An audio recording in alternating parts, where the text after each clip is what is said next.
And we got top 5 coming up. This week's. Go ahead, sir. No. Do work, sir. Do work. This week's top 5 was the top 5 NFL shootouts. Games where there were no type of defense going on. And every time you look, there's somebody in the end zone. Oh, someone almost got clubbed with a bat. Oh, someone did get clubbed with a bat. Ooh. He's like, I'm hanging on to this, but my head hurts so much. All right, I want to watch this. There goes your bat, and dink. Oh. Josh Hamilton killing people left and right. Jesus. And in center. Ugh. I can't. Get that man a beer. All right. The dude got hit with a bat. Just put ice on it. Put whatever water the soccer players use. Top 5 NFL shootouts. Here we go. We have pretty much almost the same list because you're a terrible person. Listen, it's the top 5 shootouts, so you can't make up a shootout. You can go find another one. Right, because there's so many that have happened. I mean, I could have went to the ones from like 1940, but who the F cares about those? So shut it, okay? All right. Well, let's see which ones we have the same. Let's go with those. The funny thing is, 2 teams that played each other. Oh, yeah, that was hilarious. The Battle for Ohio, they called it. Yeah. In 2004, Cincinnati and Cleveland played. It was final score Cincinnati 58, Cleveland 48. Rudy Johnson rushed for 202 yards, 2 touchdowns. Carson Palmer had 256 yards, throwing 4 touchdowns, 3 picks. Ocho Cinco, before he went by Ocho Cinco, he was still Chad Johnson back then, had 117 yards and a touchdown. Kelly Holcomb. Oh, that's a name I haven't heard in a while. You probably won't hear again. He threw for 413 yards, 5 touchdowns, 2 picks. Antonio Bryant. There's another name we haven't heard in a little bit. He went for 131 yards and 2 touchdowns.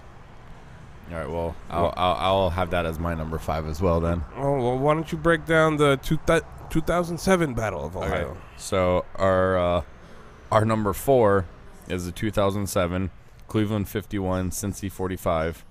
Palmer had 401 yards, 6 touchdowns, 2 picks. Ocho had 209 yards receiving, 2 touchdowns. Rudy Johnson, another one I haven't heard in a while, 118 yards rushing.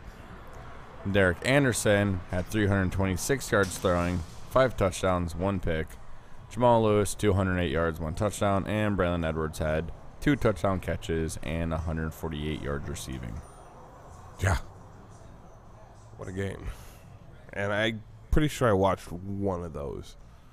But let's go with this year's season opener. Okay. We had the Packers playing the Saints. No defense. At all. The Pack won 42-34. Drew Brees had 419 yards. Drew Brees. Rodgers had 312 yards. Both of them threw for 3 touchdowns. So, yeah. That game was just absurd. Yeah, if you played in the secondary in either of those games, you shouldn't have gotten your game check. I'm just saying. Well, that's just rude. Well, you didn't earn it. How about the Monday night opener? Let's do it. Go it. Monday night, 2011. Pats beat the Dolphins 38-24. Brady went bananas, 517 yards, 4 touchdowns.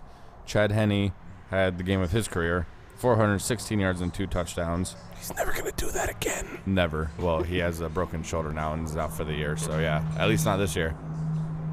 I'll put money on that. Yep. Okay, what is your number 1 that is different from my number 1? In 1997, the Buffalo Bills came back from 26 points down to beat the Colts. Antoine Smith, there's a name we haven't heard in forever and ever. He ran for 130 yards. There wasn't really that much passing going on. Both quarterbacks had like pretty much under 200 yards. It was more of a rushing shootout than anything. But A Russian shootout? yes, the Bills came Like back. a lot of vodka and potato shootout. Now you're making me hungry and thirsty. You need to stop. But they came back from 26 points down, and the final score was 37-35, and it may have had gone into overtime if Indianapolis had capitalized on a 2-point conversion at the end of the game. And this is back in the Jim Harbaugh days. He's a coach now. Oh, was that when Frank, what's his nose, had the comeback for the Bills? Frank Reich? Yeah, maybe. I wonder if that was the year. I think it might have been. Actually, no. It was Rob Johnson. Oh, Yeah. garbage. Yucky name. F you, Rob Johnson. A yucky name. Terrible quarterback. My number one is the 2010 playoffs. This is the highest scoring game in playoff history. Cardinals 51, Packers 45. It was Aaron Rodgers' first career postseason start. He had an opening drive fumble that Carlos Dansby returned for a touchdown. Rodgers ended up going for 423 yards, 4 touchdowns, and a pick. Warner threw for 379 yards and 5 touchdowns. Had 33 attempts and only 4 incompletions. It's a good game. Pretty solid for a Those are the kind postseason of game. games that get you new contracts. And that is the year that the Cardinals went on to play the Steelers in Tampa in the Super Bowl. Well, we got Front Street coming up, and I'm going in. Okay, well, that's a new segment, so we're going to go ahead and end this one first, Yeah. and then we'll be back.